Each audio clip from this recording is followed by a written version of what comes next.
This is the first time I've ever not been able to get my bike upright because it's so slick, super slick. As well as the right hand saddlebag is in the rut, so it's laid over further than it normally is.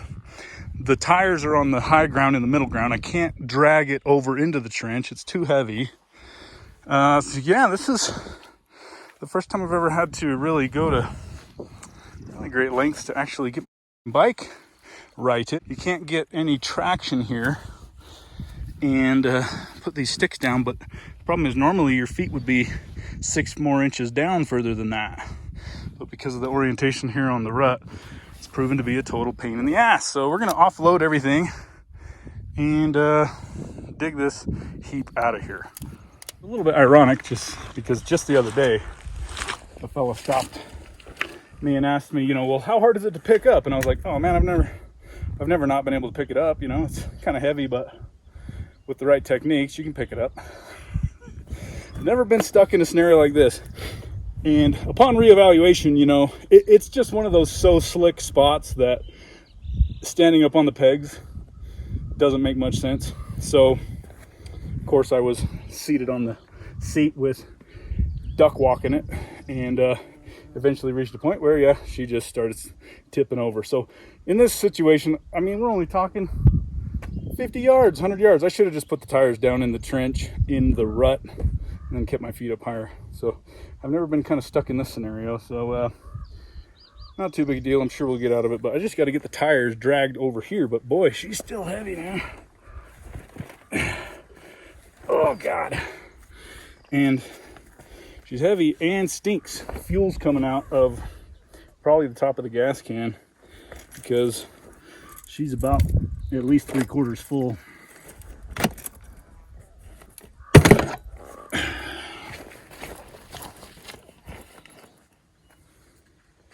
Kind of hard to believe that the back end of this bike could still be so heavy I can't just kind of drag it around. It's being a little ridiculous. Oh, there we go. So hats off to the Moscow Moto bags. I'm sure this won't hurt them too bad. A little bit of mud and dirt over by the swing by the pressure washer. Should take right good care of it. Anyway, we just got to get both of these tires into this rut, and then that'll change the dynamics of everything here.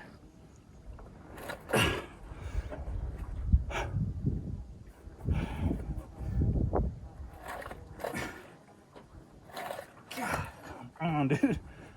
All right. We will try to just at least get the back tire fully in. That maybe will do.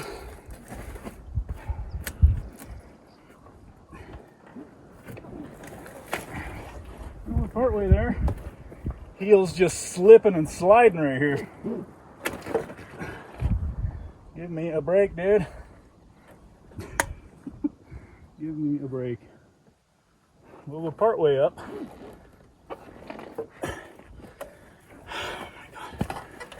Like I said, this is the first time I've ever been stuck in mud so slick that your feet just slide out. Nothing you can do about it.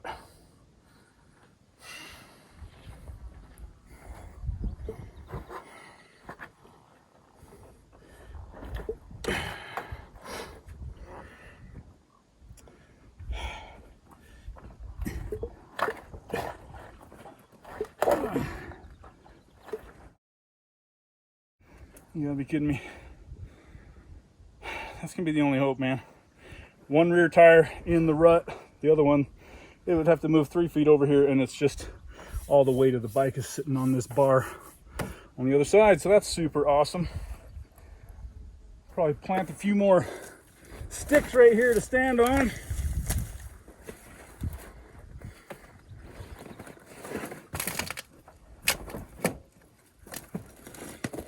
Man. Otherwise, it's been a bit of a challenging ride for sure. And it's been kind of fun. It's been kind of tight, a lot of sand, a little bit of snow, a little bit of mud, and a lot of rocks, big rocks, staircases and whatnot, and really tight trails back over there along the ridge. We're kind of just about to the main gravel road, so it shouldn't be hard after this. We're having a good time.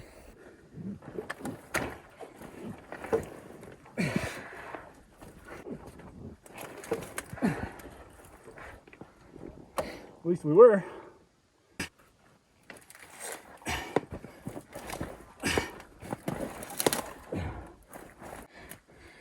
It's a little bit ridiculous, to be honest.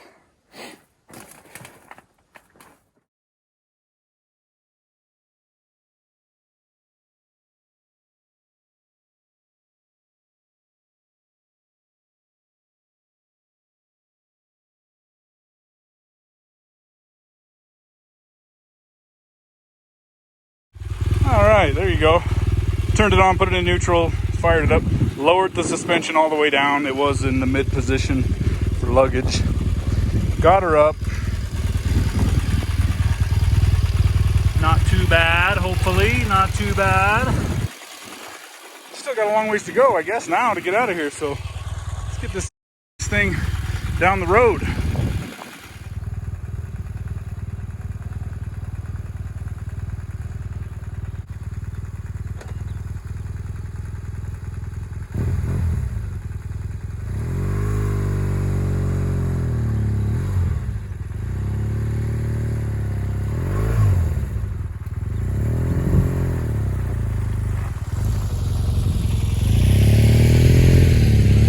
All right, well, not too long of a hike. Carrying bags and boxes all the way up there. Could be a lot worse.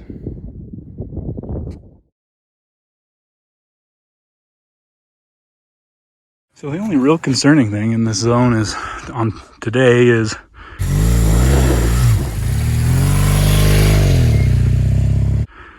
these cells that move through here, which may very well be responsible for the nasty muddy rut I'm sitting in right here. And what I would like to do is, of course, take a advanced riding course and get some real training from some proper instructors that know how to handle these big bikes off-road, because it's kind of trial and error for the most part, for the longest time really. But I know a lot of people tend to go with the mode of just send it and just keep ripping through, but I just find in some sandy scenarios, and depending on the consistency of the slickness of the muddy scenario, I just don't find that that's really always the go-to answer, honestly. I think you have to duck walk sometimes. And like I said, in this scenario, it's kind of pretty dry in this zone here, but just on that last little slope back there, I tried to stay in the middle ground and when the driest, firmest, and it just started sliding. So anyway, hope you get out there on your adventure bike and have a good one. We'll see you on the next one.